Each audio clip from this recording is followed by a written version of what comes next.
Hey, so I'm Charles Estes. This is Gilbert Acevedo. Gilbert, growing up, I knew that slavery was a thing. I go back to Abraham Lincoln and the Emancipation Proclamation, but what I found out is that it's still happening. There's still a form of modern day slavery, which is human trafficking or sex trafficking. And I was wondering, what are you doing to stop it? I know it's happening. I used to think that it was only in third world countries, but it's happening here and it's real. Yeah. I was wondering what you're doing to stop it. Well, it's funny because a lot of people, Charles, I think, assume that just things of the past are of the past, and something like slavery. I mean, that's hard to kind of. It still exists, really, and you're right. Modern day slavery is in many different forms, and in human trafficking and sex trafficking, child sex trafficking, are all forms of modern day slavery.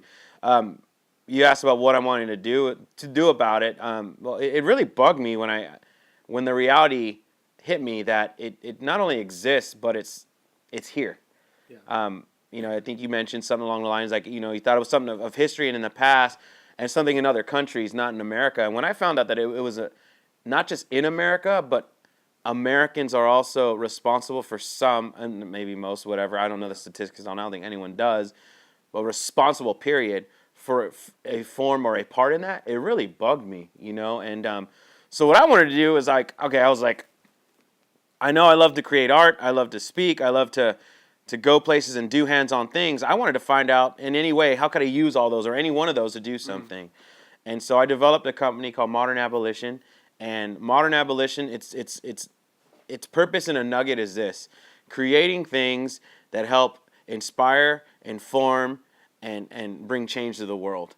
And through art, I can tell stories. Through art, I can inspire others to do something, and giving people a practical and tangible way to do something, whether it's purchasing a article of clothing made from a rescued girl, right? Changes the whole thing about how I look at clothing, right? So it's teaching people too, because a lot of people don't know. I mean, 80% of what, around 80% of what we own in America in our closets is made by someone in another country, most likely another country, that works 13 plus hours a day, maybe more, and for less than 8 cents a week. And I'm going, wait a minute.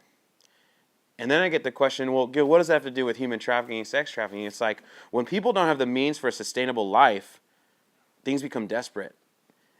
And those who are manipulative and want to use force and use them for their gain and money will use those people. And so with Modern Abolition, when you ask what do you want to do about it, I want to change it, but I want to teach people of how they can do that. And that's how they see things. And knowing where things they buy come from and who makes them means a lot. It changes everything. I work with an organization, Agape International Mission, also known as AIM. And one of the things we do as projects to help these young girls that we rescue is giving them new jobs. And one of those new jobs is creating, it goes two ways though. It's creating a job where it's sustainable so they can live and not have to go back that way or be forced back to that way of living. But it also means things have to change here.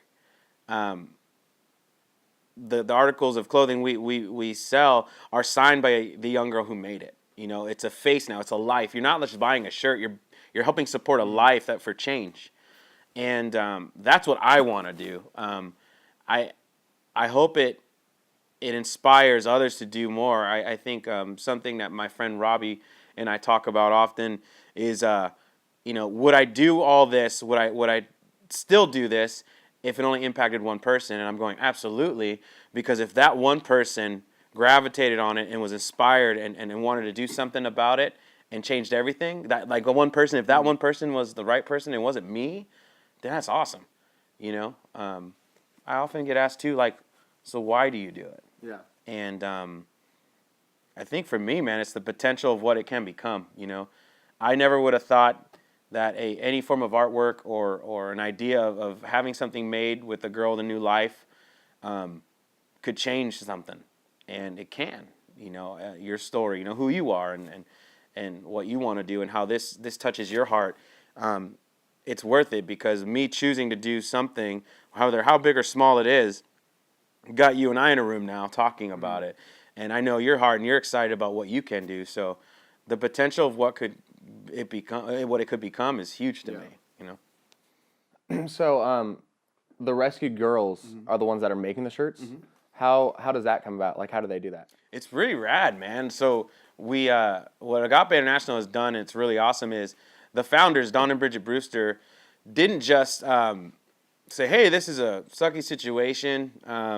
Let's go move to some part of Cambodia, because they're based in Cambodia. Yeah. And let's try to help these girls. They moved to one of the most darkest places in the world, Swipak, Cambodia, where if you're a young girl born there, I'd say in the high 90s, close to 100%, you're going to end up doing this. You're being sold for sex trafficking and being a slave, like we talked about, slavery. And they moved there, and they've developed programs in which they rescue or they prevent it from happening, get the young kids out, get them school, get them out of there from that opportunity of what could be this slavery lifestyle. The prevention, the rescue, the restoration, the care, and the health of physically, emotionally of what these young girls go through. They were like, okay, well, we can do that. Let's find these people. Let's find counselors. Let's do that. Let's get safe houses where they can stay. But on top of that, what they do is the reintegration process. And the reintegration process is going, I'm not just going to strip them from their roots or their country or their culture, but we're going to reintegrate them as new people. A job. I mean, I think of it this way, Charles. Like, if you were stripped from everything and you were told you could never work ever, most people are like, well, right away, be like, sweet, I don't have to work. It's like, no. Yeah.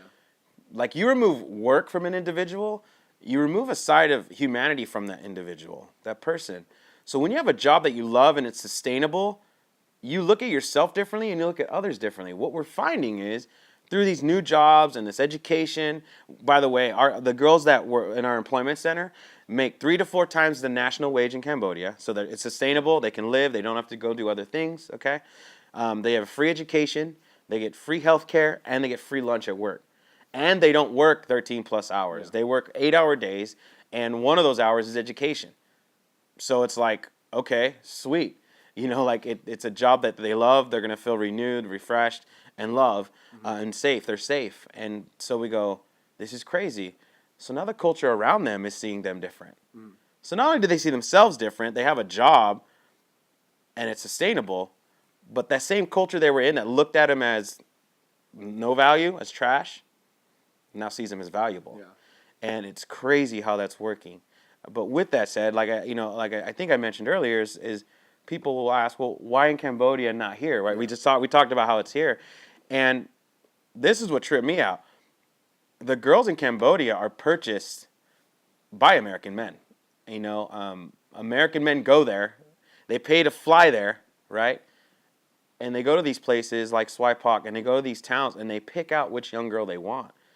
And as an American, it doesn't sit right with me. You know what I mean? I'm going, so it is my responsibility. Because some individuals will get mad and go, well, why are you doing it in there? There's a lot of stuff that can help in here and help here. Yeah. And I go, and I tell them that, and they're just, their mouth hits the floor.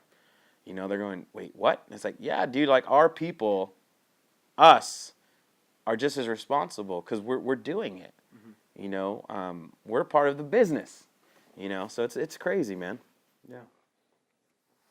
Awesome. Well, thank you, Gilbert, for the interview. It's real and it's happening, and it's cool to hear that you're taking a stand against it, and cool to hear that you're rescuing girls and transforming them and giving them a job and a life, and now they're seen as value, and as opposed they were forced into things they don't want to do, and now they get to be a light in the darkness. And I think that's awesome that you're willing to take a stand against that. Thank you. Oh, thank you, man.